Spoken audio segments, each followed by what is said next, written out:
नमस्कार दोस्तों, और आज बात करेंगे KFC के बारे में। KFC यानी कि कैंटूरी फ्राइड चिकन। एक ज़माने में नॉनवेज पसंद करने वाले, स्पेसिफिकली चिकन खाने वाले लोगों का मोस्ट प्रेफरेबल स्टोर हुआ करता था KFC, जिसकी शुरुआत 1930 में कर दी गई थी। अपने यूनिक टेस्ट, नए मसाले और बढ़िया क्वालिटी के चलते KFC को जल्दी जल्दी सक्सेस मिलना शुरू हो चुकी थी। सेल्स बढ़ी, प्रॉफिट बढ़ा, रेवेन्यू बढ़ा और बिजनेस में ग्रोथ नजर आना शुरू हो चुकी थी। अपने बिजनेस के एक्सपांशन के लिए इन्होंने फ्रेंचाइज बिजनेस मॉडल को एक्सेप्ट किया और 1995 में ये इंडियन मार्केट में एंटर करते हैं। लेकिन इंडिया का मार्केट वेस्टर्न मार्केट से काफी अलग था, तो शुरुआत में KFC को इंडिया के अंदर कल्चरल डिफरेंस को समझने में काफी दिक्कत आई। इसलिए शुरुआती टाइम पीरियड में KFC इंडियन मार्केट को टैकल करने में फेल हो गया। इसलिए 1995-1996 में इन्हें इंडियन मार्केट छोड़कर जाना पड़ा।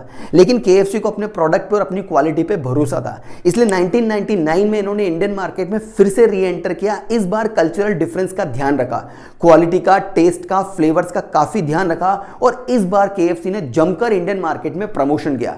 इसका रिजल्ट ये हुआ कि इन्होंने सफलता के झंडे गाड़ दिए। 147 कंट्री में 25,000 से ज्यादा स्टोर KFC के देखे जा सकते हैं। KFC की सक्सेस का आइडिया इस बात से लगा सकते हैं कि ना सिर्फ इंडिविजुअल इनके स्टोर में बैठ के चिकन एंजॉय किया करते थे, बल्कि इंडिविजुअल घंटों तक इनके स्टोर के बाहर खड़े रह करके अपने नंबर का वेट किया करते थे। लेकिन आज के KFC की हालत कुछ अलग है। आज के KFC की डिमांड खत्म है, सेल्स खत्म है, प्रॉफिट खत्म है, रेवेन्यू खत्म है।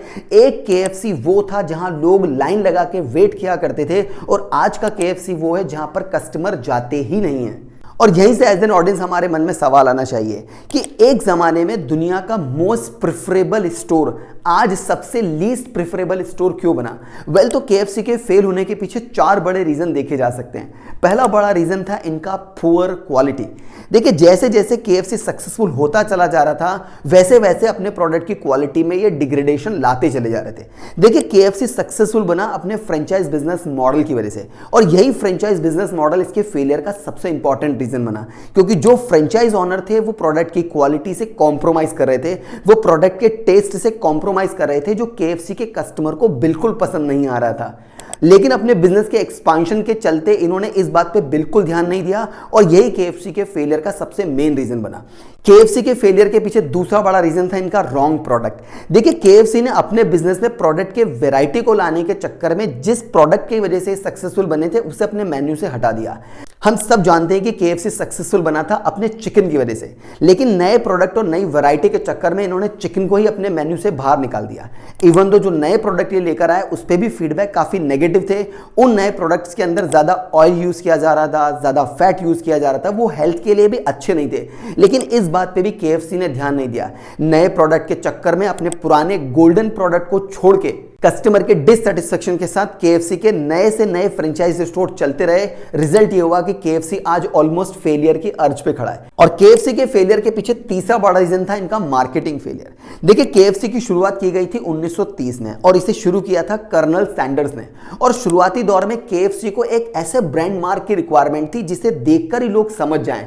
इसीलिए कर्नल सैंडर्स ने अपने फेस को KFC का ब्रांड मार्क बना दिया। ओवर द ईयर्स तो इसे काफी अच्छा रिकॉग्नाइजेशन मिला, पर्सनलाइज्ड एप्लीकेशन मिली और बिजनेस में काफी अच्छी ग्रोथ भी आई। लेकिन प्रॉब्लम तब शुरू हुई जब कर्नल सैंडर्स की डेथ हुई। उसके बाद कंपनी के पास कोई बड़ा ब्रांड मार्क नहीं था जिससे कि इन्हें रिकॉग्नाइजेशन मिल सके।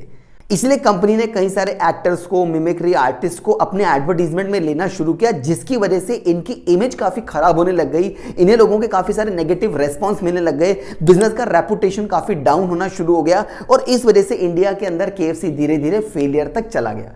और KFC के फेलियर के पीछे चौथा बड़ा रीजन था हाई कंपटीशन। देखिए, हम सब जानते हैं कि इंडियन मार्केट में पिज्जा हट, डोमिनोज, मैकडॉनल्ड्स, स्टारबक्स और अदर QSR इंडस्ट्री बहुत बढ़िया काम कर रही है। जितनी भी गलतियां KFC से हो रही थी वो सारी इनके कंपटीशन ऑब्जर्व कर रहे थे।